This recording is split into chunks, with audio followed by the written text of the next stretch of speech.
Fortitude that this party has.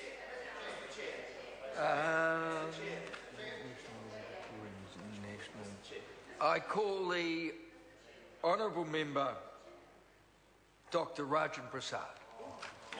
Thank you, Mr. Chairman. Thank you for a wise decision. Another one. Well, I think Mr. Sabin's right.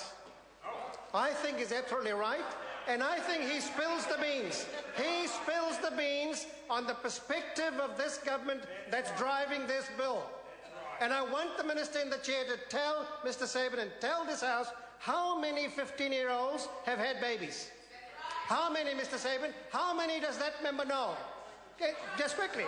I wonder how many does know, but he applies his prejudice. He applies his prejudice. He gives the lie to this government's perspective. And you know, and I just wonder whether he's really thought about this, because this is really the evidence that what drives this is not a better outcome for our children, a better outcome for our young people, a better outcome for our mothers. What drives this is this punitive attitude that Mr. Sabin personifies in this House. And if the Minister does not agree with that, I invite her to comment on that speech. That indeed is not the speech that you would endorse, Minister, and the Minister would endorse, and that the Minister should, in this House now, dissociate herself and her government from that pathetic speech, because it is actually quite damaging. However, that's his prejudice and that person's bias. But let's start with the comments of the Minister. The Minister said, and the figures she was quoting last night, and she started with that again this morning. Her own figures were that, and this in a sense also is an anchoring evidence base that the Minister speaks so much about, as to why she is taking some of the provisions of Part 3 around work testing when a child is of a particular age. And the Minister said that 68% of sole mothers with children aged 14 currently work. And those in partner relationships are 83%. Now this then is the evidence that says, therefore it is okay to apply that same test to sole mums who in every case. That's the test in every case. But 32%, by the Minister's own figures, 32%, that's 1 in 3 of sole parents find it necessary to stay home and look after those children. And probably the percentage of others may be even greater, I don't know.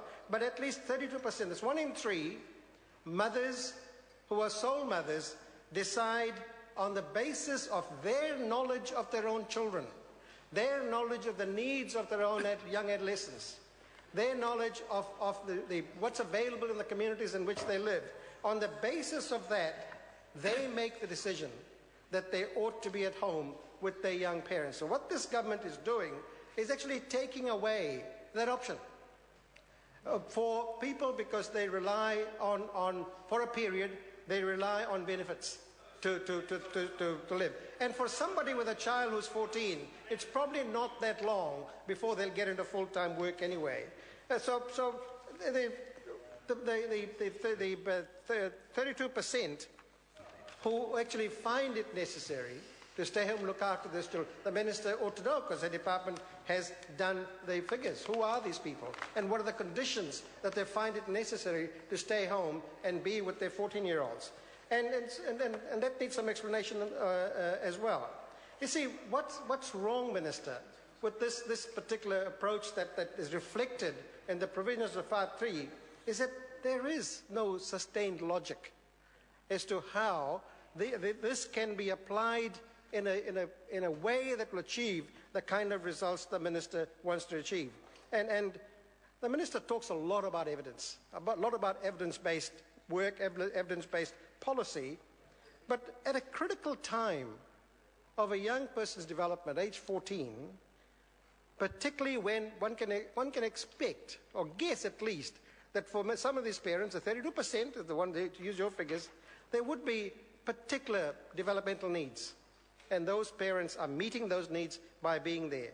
Now, what this Minister is saying, no, that option is not available anymore under provisions of Part 3 of this bill. And I think that there's something particularly worrying about that, this side of the House, because, you know, and it's not only worrying. This is why we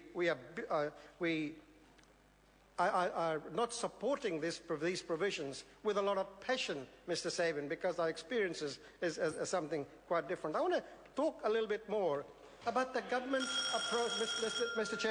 Chairman. I call the honourable member Holly Walker. Mr.